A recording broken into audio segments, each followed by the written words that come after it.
بسم اللہ الرحمن الرحیم۔ عزیز طلباء و طالبات،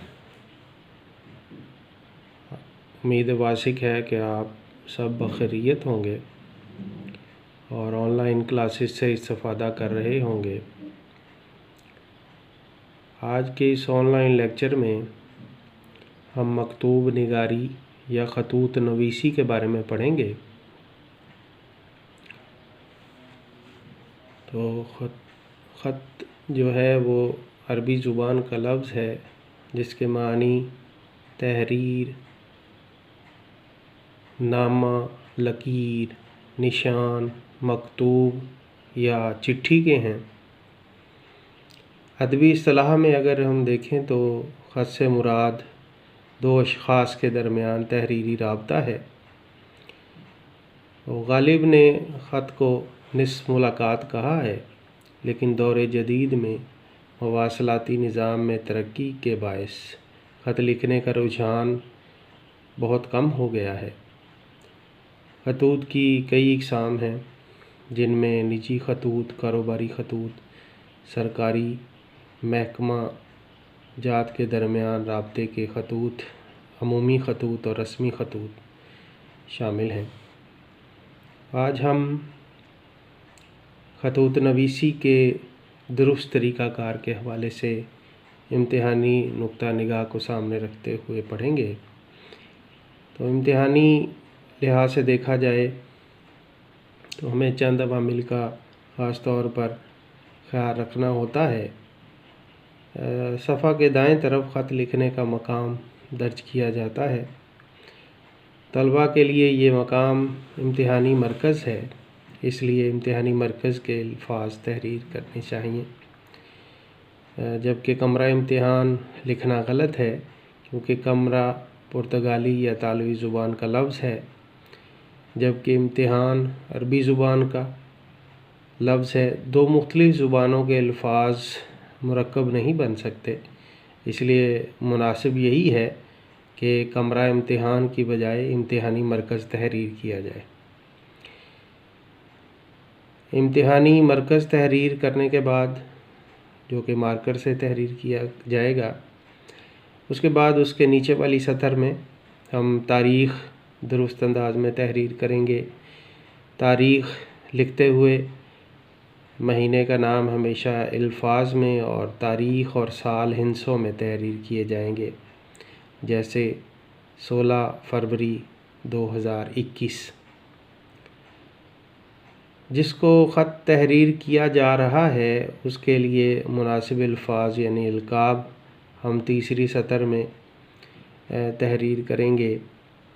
تو القاب میں غیر ضروری طوالت نہیں ہونی چاہیے اور نہ ہی بہت زیادہ تکلفانہ انداز ہونا چاہیے، بلکہ القاب انتہائی مختصر ہونے چاہیے۔ جیسے اگر والد صاحب کو خط تحریر کیا جا رہا ہے تو محترم ابو جان یا پیارے ابا جان وغیرہ ہم تحریر کر سکتے ہیں۔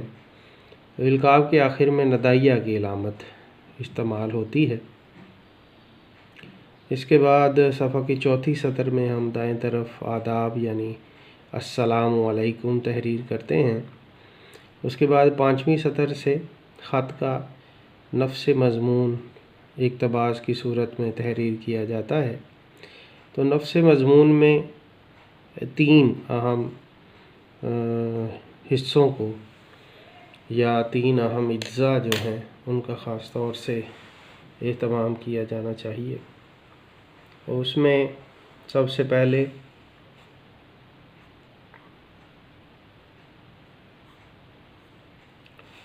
ہم آغاز یا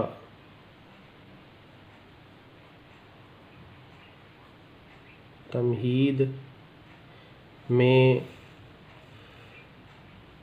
تمہیدی کلمات تحریر کیے جائیں گے، اور ان تمہیدی کلمات میں ہم نے کیا لکھنا ہے، وہ آپ کا گرامی نامہ موصول ہوا، یا خدا کا شکر ہے آپ خیریت سے ہیں۔ آپ کا تفصیلی عنایت نامہ کل ہی موصول ہوا، جس کے لیے از حد ممنون ہوں۔ اس طرح کے کلمات آپ آغاز یا تمہید میں تحریر کر سکتے ہیں۔ تو اگر اخبار کے مدیر کے نام آپ خط تحریر کر رہے ہیں تو آپ کے موقر جریدے کی وساست سے میں آپ کی توجہ ایک اہم مسئلے کی جانب مبذول کرانا چاہتا ہوں۔ اس سطر کو لکھ کر آپ اس جملے سے اس کا آغاز کر سکتے ہیں۔ تو خط کا جو نفس مضمون میں جو دوسرا اہم حصہ ہے وہ ہے اصل مدعا، دوسرا جزو ہے۔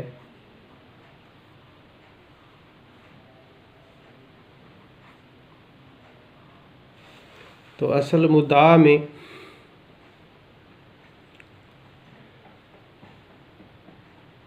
ہم تمہیدی کلمات کے بعد خط میں اصل جو ہمارا مقصد ہے یا مدعا ہے وہ تحریر کریں گے۔ تو اس میں اہم نکات جو ہیں وہ دلائل کے ساتھ بیان کیے جاتے ہیں۔ تو کم از کم جو ہمارا خط تحریر کرنے کا مقصد ہے وہ 2 سے 3 پیراگراف پر مشتمل ہونا چاہیے۔ اس کے بعد نفس مضمون کا جو تیسرا حصہ ہے وہ ہے اختتام۔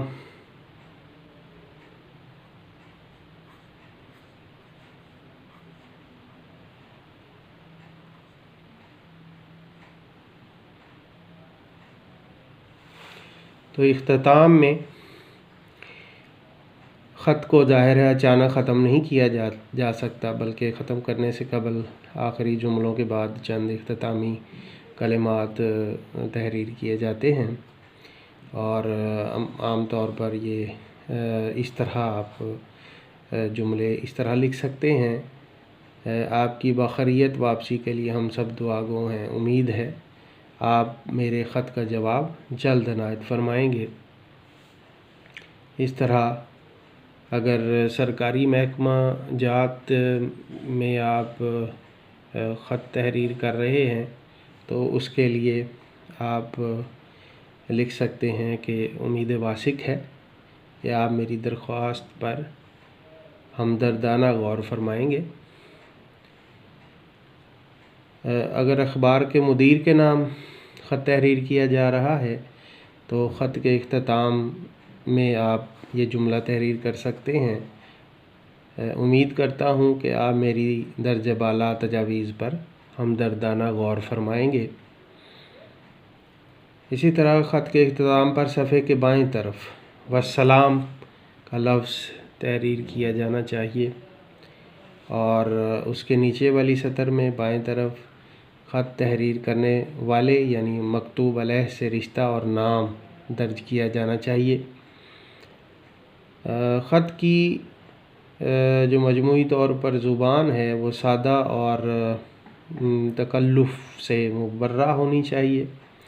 خط میں بطور خاص خوش خطی، املا، گرامر، رموز اوقاف اور مطابقت کے اصولوں کا بطور خاص اہتمام کیا جانا چاہیے، اور خط جو ہے اس کی طوالت کے حوالے سے یہ آپ نے بات یاد رکھنی ہے کہ خط جو ہے وہ کم از کم 1 صفحہ اور زیادہ سے زیادہ 2 صفحات پر مشتمل ہونا چاہیے۔ تو یہ چند بنیادی چیزیں تھیں جن کا آپ نے خیال رکھنا ہے، اور خط کو تحریر کرتے ہوئے بہترین انداز میں آپ نے ان کو عملی طور پر تحریر کرتے ہوئے ان چیزوں کا خیال رکھنا ہے تاکہ بہترین انداز میں آپ کا خط جو ہے وہ مکمل ہو سکے۔ تو اسی کے ساتھ ہم آج کے لیکچر کا اختتام کرتے ہیں۔ اگلے لیکچر میں ہم عملی طور پر خط تحریر کریں گے، اور یہ تمام عوامل اور جو ہدایات آپ کو اس لیکچر میں بیان کی گئی ہیں ان کو عملی طور پر ہم احاطہ تحریر میں لائیں گے تاکہ تمام جو طلبہ طالبات ہیں انہیں اچھی طرح چیزیں ازبر ہو جائیں اور خط تحریر کرتے ہوئے انہیں کسی مخمصے کا شکار نہ ہونا پڑے۔ والسلام، خدا حافظ۔